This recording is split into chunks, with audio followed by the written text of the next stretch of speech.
Speaker sir, आपने मुझे सदन में बोलने का मौका दिया, इसका मैं बहुत बहुत आभारी हूं। धन्यवाद। कल प्रधानमंत्री जी ने अपने भाषण में विपक्ष के बारे में बोला था कि विपक्ष आंदोलन की बात कर रहा है,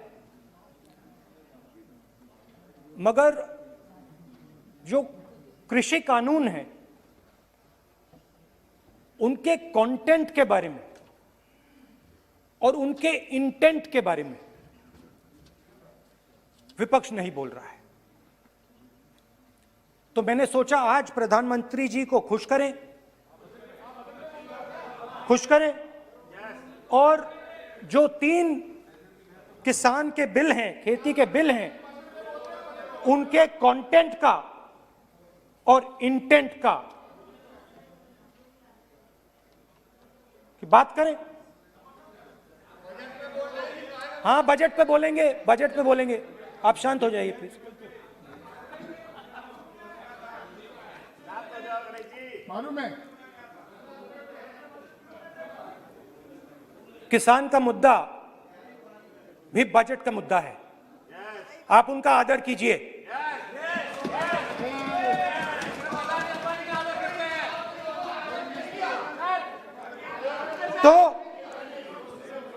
तो बात है कि इन 3 कानूनों का कंटेंट और इंटेंट क्या है। तो पहले कानून का कंटेंट, कोई भी व्यक्ति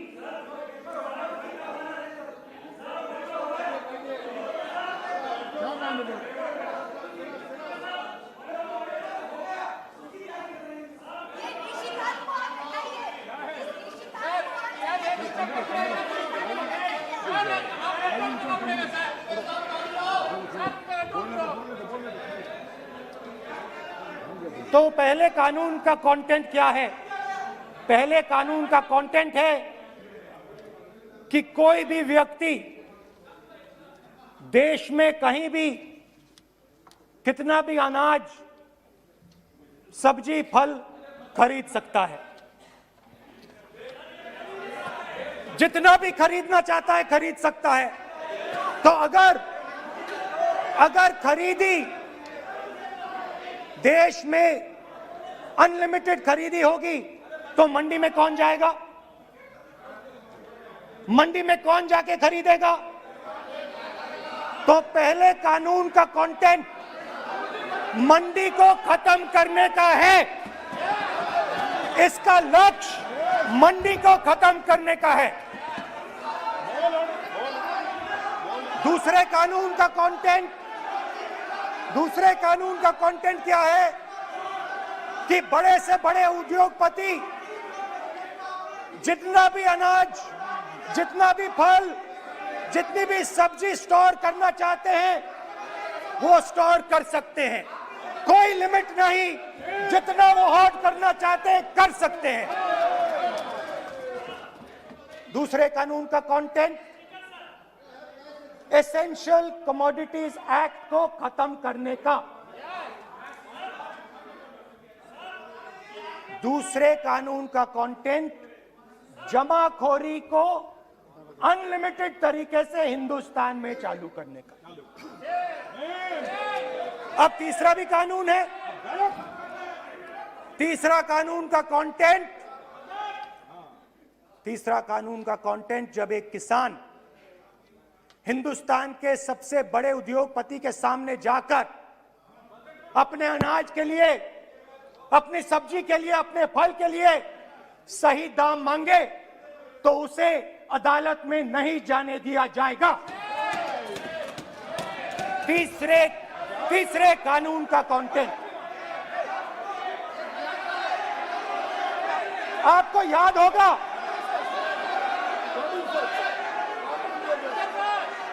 स्पीकर सर,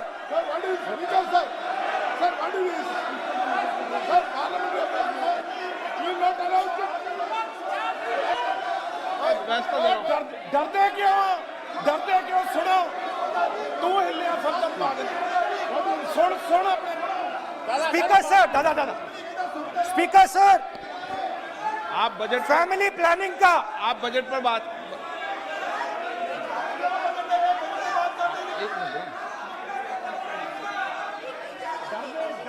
आप सर, बजट सालों पहले फैमिली प्लानिंग का एक नारा था, आपको याद होगा, हम दो हमारे दो।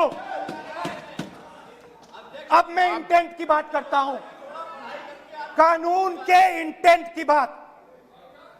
आज क्या हो रहा है, जैसे कोरोना दूसरे रूप में आता है, वैसे ही ये नारा दूसरे रूप में आया है। आज इस देश को 4 लोग चलाते हैं। आप बजट पर चर्चा कर लें। बजट पे कर रहा हूं सर, बजट पे आ रहा हूं। 4 लोग चलाते हैं, हम दो बता दिया। और हमारे दो। जैसे उस टाइम नाम सब जानते हैं, नाम सब जानते हैं। नो आप बोलो, आप डिस्टर्बेंस मत हम करिए। दो हमारे दो। ये किसकी सरकार है? हम दो हमारे दो की।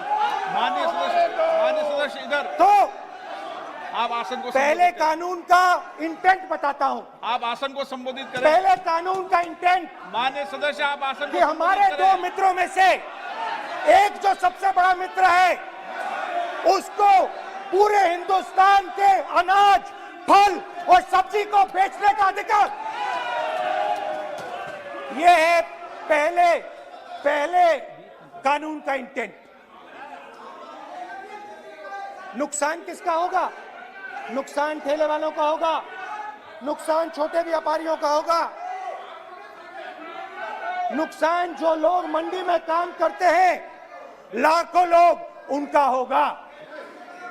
अब चलिए दूसरे कानून की इंटेंट की बात करते हैं। दूसरा कानून का इंटेंट दूसरे मित्र की मदद करने का है। दूसरे मित्र को पूरे देश में अनाज, फल और सब्जी की स्टोरेज की मोनोपोली दी जा रही है। आज दूसरा मित्र 40% हिंदुस्तान का अनाज अपने साइलों में रखता है। आने ये वाले कांग्रेस पार्टी की बैठक नहीं है, ये सदन है। फल और सब्जी अगर बजट में साइलोज में रखेगा। ये सभा नहीं है। प्रधानमंत्री कहते हैं सर मैं ऑप्शन मैं अध्यक्ष जी आपको कहना चाहता हूँ कि जब आपने बजट के लिए चर्चा के लिए पुकारा मैं बता रहा हूँ, एक मिनट बैठिए। माननीय सदस्य, आज बजट पर चर्चा है, मैं आग्रह करता हूँ। प्रधानमंत्री कहते हैं बजट पर कि मैंने ऑप्शन दिया है। हाँ, आपने ऑप्शन दिया है। 3 ऑप्शन दिए हैं। पहला ऑप्शन भूख, दूसरा ऑप्शन बेरोजगारी, तीसरा ऑप्शन आत्महत्या। ये 3 ऑप्शन आपने दिए हैं। अब देखिए मामला क्या है। मामला ये है कि हिंदुस्तान का सबसे बड़ा बिजनेस, सबसे बड़ा व्यापार एग्रीकल्चर का है। अब बजट 40% आबादी इस पे जीती है, इससे जीती है। 40 लाख करोड़ रुपए का धंधा है। इसमें किसानों को फायदा मिलता है,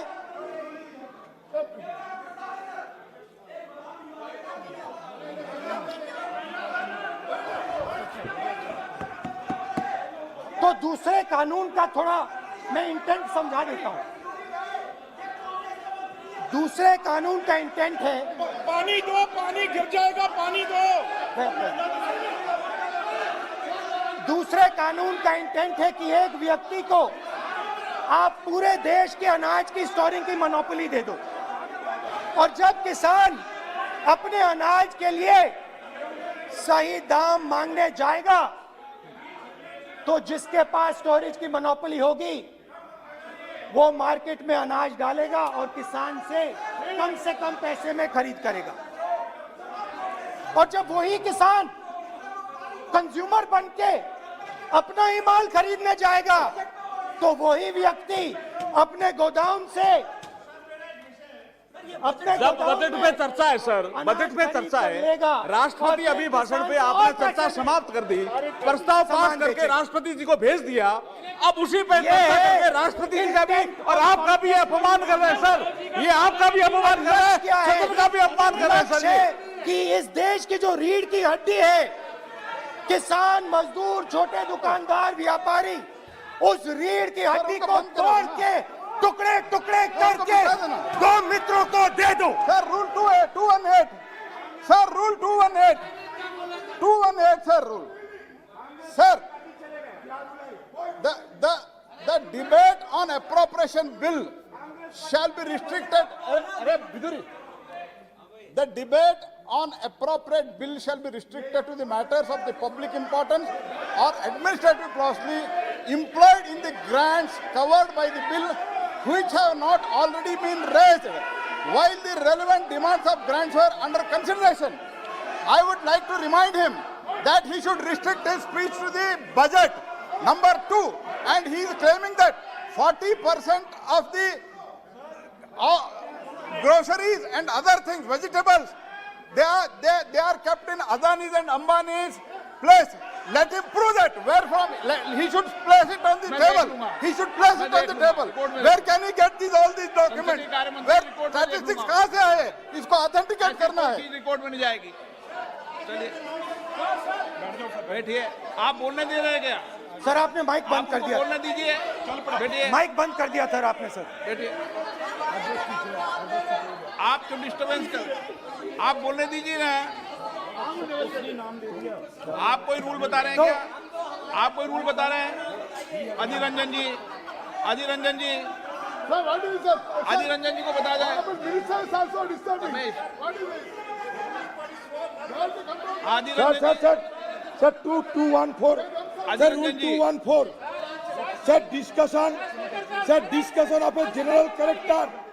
Sir, discussion of a general character may be allowed on the motion or any amendment moved thereto, but the details of the grant shall not be discussed further.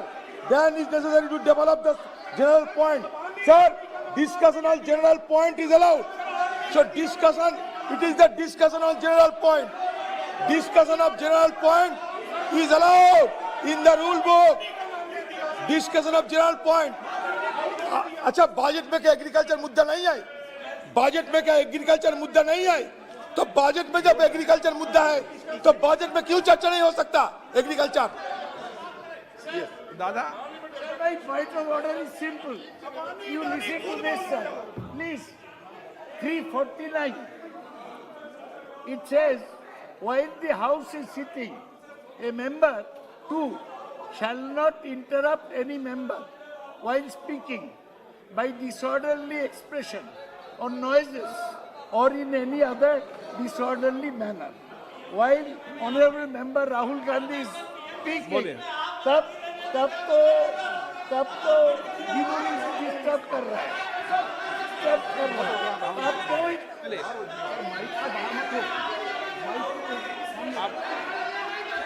आज ये क्या कल नहीं था क्या? कल नहीं था.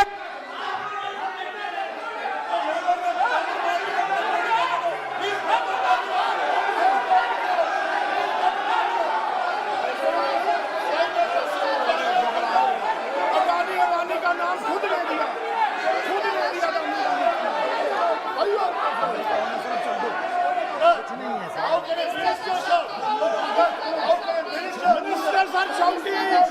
मंत्री शोर डाल रहे हैं. मंत्री, ऐसा कभी हुआ नहीं. मंत्री भाग रहे हैं, रूल बुक ढूंढ रहे हैं.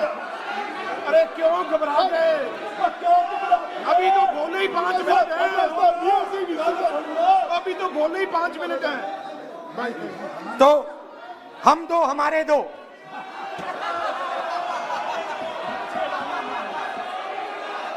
वो आपको याद होगा, वो फोटो होती थी 4, हम दो हमारे दो.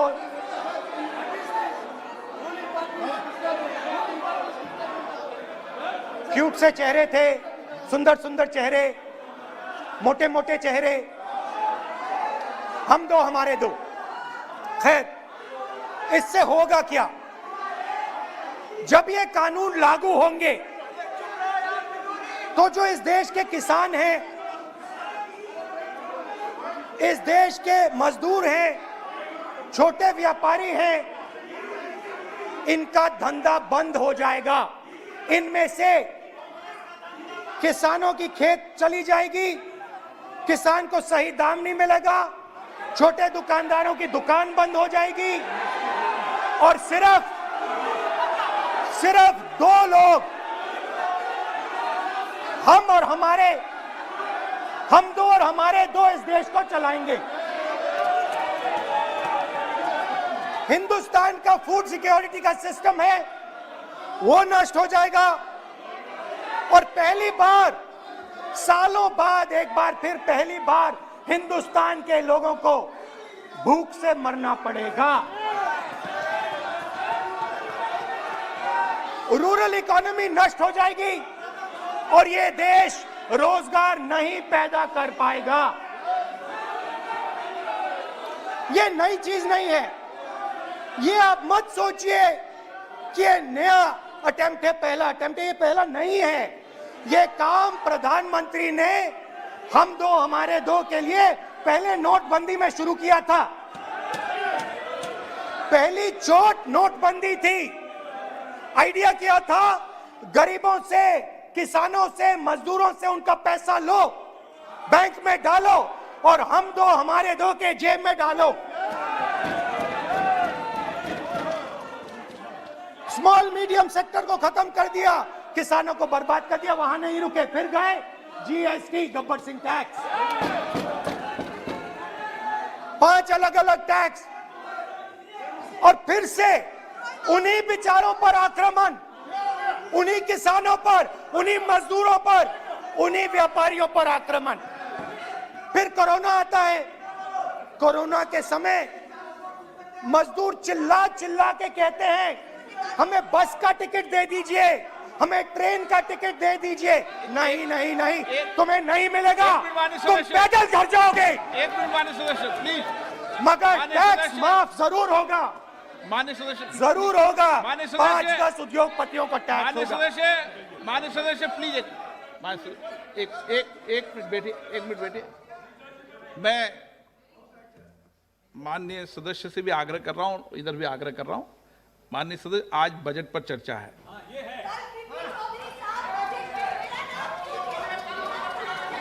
चलो चलाओ।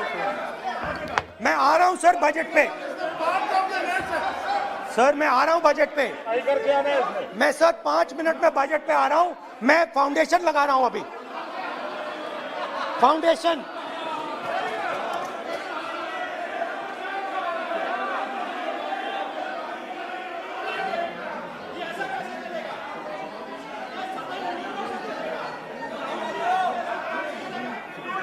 तो पहले नोटबंदी, फिर जीएसटी, फिर कोरोना के समय उन्हीं 4, 5, 10 लोगों को पूरा का पूरा कर्जा माफ, 10 लाख करोड़ रुपए जो भी था कर्जा माफ। मगर हुआ क्या? हिंदुस्तान का रोजगार का जो सिस्टम है, जो स्मॉल एंड मीडियम इंडस्ट्री है, वो खत्म हो गई। आज ये देश रोजगार नहीं पैदा कर सकता है, सीधी सी बात। और आज नहीं, कल भी ये देश रोजगार नहीं पैदा कर पाएगा, क्योंकि आपने इस देश की रीढ़ की हड्डी तोड़ दी है।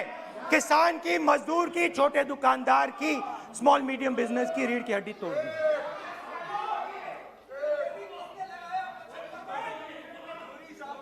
मगर ये मत समझिए कि ये किसानों का आंदोलन है। ये किसानों का आंदोलन नहीं है।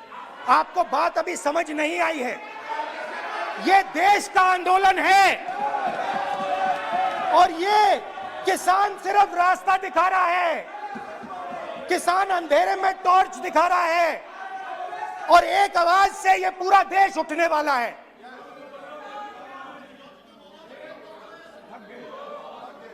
पूरा देश एक आवाज से हम दो हमारे दो के खिलाफ उठने जा रहा है।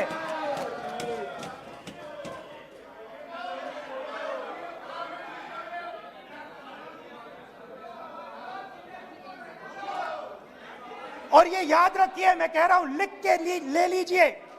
आप सोचते हो कि हिंदुस्तान के किसान को, मजदूर को, छोटे दुकानदार को अपने पैसे से, अपने धन से परे कर सकते हो, ये आप सोचते हो, आप ये सोचते हो। आप लिख के ले लो मुझसे, किसान 1 इंच पीछे नहीं हटने वाला है। किसान आपको हटा देगा, मजदूर आपको हटा देगा, छोटा दुकानदार आपको हटा देगा, मगर वो पीछे 1 इंच नहीं हटने वाला। आपको कानून वापस लेना ही पड़ेगा। अब बात करते हैं बजट की।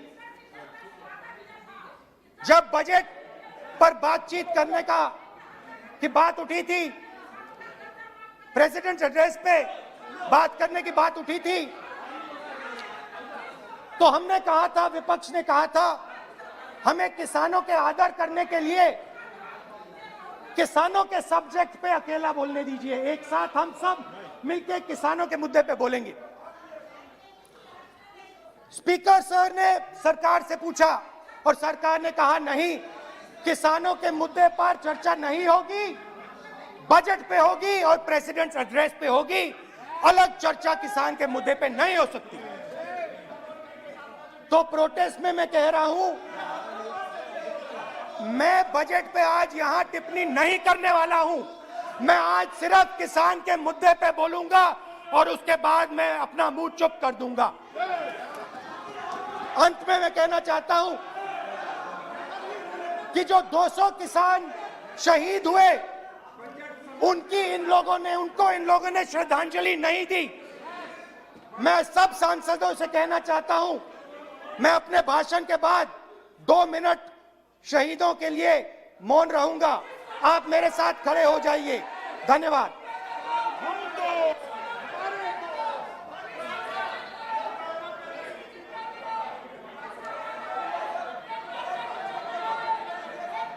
एक मिनट, आप बैठो। एक मिनट, माननीय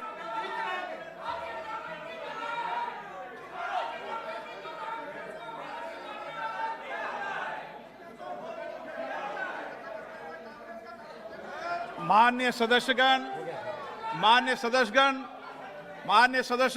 प्लीज बैठिए मनीष, बैठिए माननीय, प्लीज बैठिए। माननीय सदस्यगण, इस सदन को चलाने की जिम्मेदारी आपने मुझे दी है, और कोई भी माननीय सदस्य कहेगा मैं आज उत्तराखंड के मरे लोगों पर श्रद्धांजलि अर्पित करता हूं, कोई कहेगा कि मैं आज बॉर्डर पर मरे श्रद्धांजलि अर्पित करूं, ये जिम्मेदारी आपने मुझे दी है। आप बोल रहे हैं तो